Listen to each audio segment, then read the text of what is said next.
जय हिंद दोस्तों, मैं आपका दोस्त शुभम गिरी आप सभी लोगों का हार्दिक स्वागत करता हूं अपने YouTube channel study with Shubham Giri में। आज से दोस्तों हम अपनी इस रोज जो हम एक वीडियो की एक श्रृंखला दे रहे हैं, आज की एक श्रृंखला में दोस्तों नई कड़ी जुड़ने वाली है, क्योंकि अब हम आपके लिए भारतीय संविधान की भी दोस्तों नई वीडियो लेकर के आए हैं। और आज हम भारतीय संविधान की जो पहली वीडियो लेकर के आए हैं, ये हमारी वीडियो होने वाली है दोस्तों संविधान की प्रस्तावना, जिसको हम उद्देशिका के रूप में हम जानते हैं। तो आज हम ऐसे सवालों की चर्चा करेंगे जो हमारे एग्जाम के पॉइंट ऑफ व्यू से दोस्तों बहुत ही ज्यादा इंपॉर्टेंट होने वाली है। तो चलिए दोस्तों आज का वीडियो को हम शुरू करते हैं। पहला पॉइंट दोस्तों जो प्रस्तावना से हमारा ये बनता है कि जो विश्व में पहली बार जो प्रस्तावना थी उसे किस देश ने अपने संविधान में जगह दी दोस्तों। तो अगर हम बात करें दोस्तों, अमेरिका विश्व का पहला देश है। कौन सा दोस्तों? अमेरिका विश्व का ऐसा पहला देश है जिसने अपने देश के संविधान में प्रस्तावना को जोड़ा था। तो उम्मीद करता हूं दोस्तों पहला क्वेश्चन आपका क्लियर हुआ होगा। किस देश ने पहली बार अपने देश की संविधान में प्रस्तावना को जोड़ा? तो वो दोस्तों आपका जो देश था वो था अमेरिका। इसके बाद नंबर 2 पर हम बात करेंगे कि हमारे देश में जो उद्देशिका का जो विचार लिया गया, यानी हमारे देश में जो प्रस्तावना का विचार लिया गया है दोस्तों, वो भी कहां से लिया गया है? तो वो भी आपका अमेरिका के संविधान से ही लिया गया है दोस्तों। कहां से लिया गया है? अमेरिका के संविधान से। यानी जिस देश ने पहली बार अपने संविधान में प्रस्तावना को जोड़ा, उसी से हमने विचार लिया कि हमारे देश के संविधान में भी एक प्रस्तावना होनी चाहिए। तो हमने भी कहां से लिया? अमेरिका से। दूसरा पॉइंट दोस्तों ये बनता है कि जो हमारे संविधान की प्रस्तावना की जो भाषा है वो कहां से ली गई? जो भाषा शैली है दोस्तों वो ली गई है ऑस्ट्रेलिया के संविधान से। ये भी दोस्तों क्वेश्चन आप सभी लोग याद रखिएगा। दोनों अलग अलग सवाल है। पहला, किस देश से विचार लिया गया? तो अमेरिका से। नंबर 2, भाषा कहां से ली गई है? तो ये ऑस्ट्रेलिया देश के संविधान से प्रेरित है। ठीक है, चलिए दोस्तों अगले पॉइंट पर हम बात करते हैं। अगला बिंदु हमारा ये है कि एक डेट दोस्तों आप सभी लोग याद रखिएगा, 13 दिसंबर 1946 को दोस्तों। कब? 13 दिसंबर 1946 को हमारे देश के प्रथम प्रधानमंत्री पंडित जवाहरलाल नेहरू दोस्तों। कौन? पंडित जवाहरलाल नेहरू ने संविधान सभा में उद्देश्य प्रस्ताव रखा था। क्या रखा था दोस्तों? उद्देश्य प्रस्ताव। और यही जो उद्देश्य प्रस्ताव था ये 22 जनवरी 1947 को पारित हुआ दोस्तों। कब पारित हुआ? 22 जनवरी 1947 को पारित हुआ। और यही उद्देश्य प्रस्ताव आगे चल करके दोस्तों क्या बना था? आपके संविधान का उद्देशिका बनी थी। क्लियर दोस्तों? आपसे एग्जाम में ये सवाल पूछेगा कि संविधान सभा में उद्देश्य प्रस्ताव कब लाया गया? तो डेट याद रखिएगा दोस्तों, 13 दिसंबर 1946 को संविधान सभा में पंडित जवाहरलाल नेहरू ने उद्देश्य प्रस्ताव दोस्तों प्रस्तुत किया। अब ये भी सवाल बनता है किसने प्रस्तुत किया? तो पंडित जवाहरलाल नेहरू ने प्रस्तुत किया। और पारित कब हुआ? 22 जनवरी 1947 को।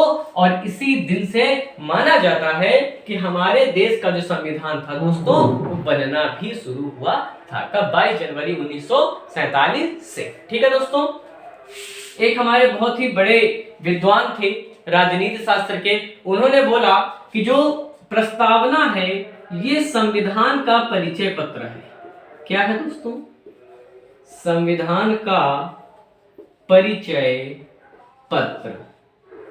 ये कई बार एग्जाम में पूछा है कि संविधान का परिचय पत्र प्रस्तावना को किसने बोला था? तो N.A. पालकीवाला। नाम याद रखिएगा दोस्तों, N.A. पालकीवाला।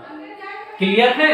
आपसे एग्जाम में सवाल पूछेगा कि संविधान का परिचय पत्र किसे कहते हैं? तो संविधान का परिचय पत्र दोस्तों किसको कहते हैं? प्रस्तावना को संविधान का परिचय पत्र कहा जाता है। और किसने कहा था इसको? तो ये भी बिंदु आप याद रखिएगा दोस्तों, N.A. पालकीवाला। ठीक है दोस्तों, अगला क्वेश्चन पूछता है संविधान की आत्मा किसे कहते हैं? सवाल पूछेगा संविधान की आत्मा किसे कहा जाता है दोस्तों? तो संविधान की जो आत्मा कहा जाता है वो भी किसको कहा जाता है? प्रस्तावना को ही कहा जाता है। तो ये भी बिंदु आप याद रखिएगा, बहुत बार एग्जाम में पूछा है, संविधान की आत्मा किसे कहते हैं? तो संविधान की आत्मा दोस्तों प्रस्तावना को ही बोलते हैं। कभी कभी एग्जाम में सवाल पूछ लेता है कि संविधान की कुंजी क्या बोलते हैं दोस्तों? संविधान की कुंजी किसे कहा जाता है दोस्तों? तो संविधान की कुंजी की भी जो संज्ञा दी गई है वो प्रस्तावना को ही दी गई है। अगर हमारा संविधान को एक ताला मान ले तो वो बिना कुंजी के दोस्तों नहीं खुल सकता। यानी अगर किसी देश के संविधान को आपको समझना है तो आप उस देश की अगर प्रस्तावना को पढ़ लेंगे तो आप बड़ी ही आसानी के साथ समझ जाएंगे कि उस देश का संविधान दोस्तों कैसा है और क्या है। अगला जो बिंदु हमारा बनता है कि क्या संविधान में संशोधन किया जा सकता है? तो जी हाँ दोस्तों, संविधान की प्रस्तावना में, संविधान में तो संशोधन हो ही सकता है। बिंदु हमारा ये है कि क्या प्रस्तावना में भी संशोधन हो सकता है? तो डेफिनेटली, बिल्कुल 100% दोस्तों संविधान की प्रस्तावना में संशोधन हो सकता है। और अब तक संविधान की प्रस्तावना में संशोधन दोस्तों मात्र एक बार हुआ है। ठीक है, तो पहला बिंदु कि क्या संशोधन हो सकता है? तो जी हाँ बिल्कुल हो सकता है। और अगला सवाल पूछेगा कितनी बार हुआ है? तो उत्तर हमारा होगा कि एक बार संविधान की प्रस्तावना में संशोधन हो चुका है दोस्तों।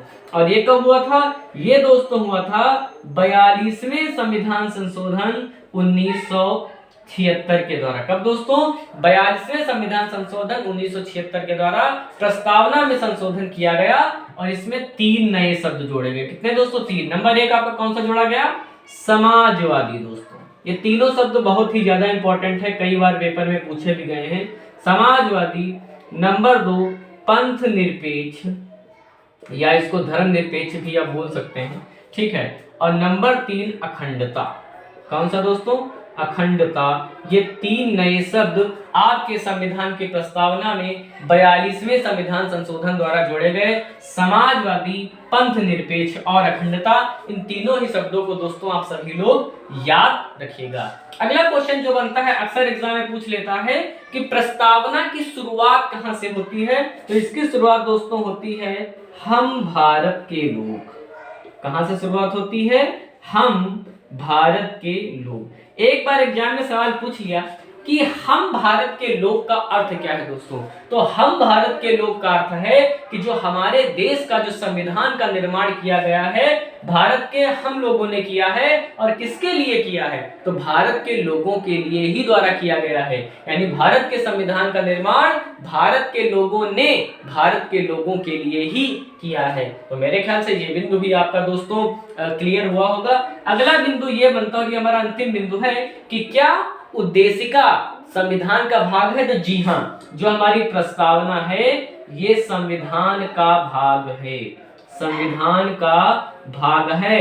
और ऐसा कब कहा सुप्रीम कोर्ट ने दोस्तों? तो याद रखिएगा, एक मामला हुआ था केशवानंद भारती बनाम केरल राज्य दोस्तों। कौन? बनाम केरल राज्य। जरूर आपने इस मामले को पढ़ा होगा, जो लोग संविधान पढ़ते हैं उन्होंने इस मामले को जरूर पढ़ा होगा। ये मामला दोस्तों 1973 में आया था, 1973 में। और इस बात में सुप्रीम कोर्ट ने कहा कि जो संविधान की प्रस्तावना है वो संविधान का दोस्तों भाग है। तो फिर से दोस्तों एक बार रिपीट कर रहा हूं, सारे क्वेश्चंस को नोट आप जरूर कर लीजिएगा। पहला क्वेश्चन, पहली बार किस देश ने अपने संविधान में प्रस्तावना को जगह दी? तो दोस्तों अमेरिका। दूसरा सवाल, भारत ने प्रस्तावना का विचार कहां से लिया? अमेरिका से लिया। और भाषा कहां से ली? ऑस्ट्रेलिया से ली। तीसरा सवाल बनेगा कि उद्देश्य प्रस्ताव संविधान सभा में कब आया? तो 13 दिसंबर 1946 को आया। कौन लाया? पंडित जवाहरलाल नेहरू लाए। और पारित कब हुआ दोस्तों? 22 जनवरी 1947 को पारित हुआ। अगला सवाल, संविधान का परिचय पत्र किसे कहते हैं? तो प्रस्तावना को कहते हैं। किसने कहा था? N.A. पालिकी वाला। अगला क्वेश्चन, संविधान की आत्मा दोस्तों किसे कहा जाता है? प्रस्तावना को ही कहा जाता है। और संविधान की कुंजी किसे कहते हैं? ये भी दोस्तों प्रस्तावना को ही बोलते हैं। अगला सवाल, क्या संविधान की प्रस्तावना में संशोधन हो सकता है? तो जी हाँ बिल्कुल हो सकता है, और ऐसा एक बार हुआ है। और ऐसा कब हुआ था? 42वें संविधान संशोधन 1976 के द्वारा, जब हमारे देश में आपातकाल लगा हुआ था। इंदिरा गांधी ने आपातकाल की घोषणा की थी और उस समय 3 नए शब्द जोड़े गए दोस्तों, समाजवादी, पंथ निरपेक्ष और अखंडता। अगला बिंदु हमारा दोस्तों ये बनता है कि प्रस्तावना की शुरुआत कहां से होती है, तो हम भारत के लोग से होती है। इसका क्या मतलब है कि हम भारत के लोगों ने ही भारत के लोगों के लिए संविधान का निर्माण दोस्तों किया है। और अगला बिंदु, क्या संविधान का भाग है प्रस्तावना? तो जी हाँ, प्रस्तावना संविधान का भाग है। और ऐसा किस मामले में सर्वोच्च न्यायालय ने कहा, तो ऐसा कहा केशवानंद भारती बनाम केरल राज्य 1973 के मामले में कहा सर्वोच्च न्यायालय ने में कि प्रस्तावना संविधान का भाग है। आज की वीडियो दोस्तों कैसी लगी कमेंट बॉक्स में करके जरूर बताइएगा। और अब हम रेगुलर रूप से आपको संविधान की एक पर डे वीडियो देंगे जो कालानुक्रम में चलेगी। ठीक है दोस्तों, अच्छी लगी हो तो लाइक शेयर सब्सक्राइब करना दोस्तों बिल्कुल भी ना भूलें। कल फिर आपको हम नई वीडियो देंगे नए टॉपिक पर, और हमारा यूं ही आप सपोर्ट करते रहें दोस्तों, यही मेरा आपसे निवेदन है। कल फिर मिलेंगे नए टॉपिक में नई वीडियो के साथ, तब तक मेरे साथ बोलिए दोस्तों, जय हिंद जय भारत।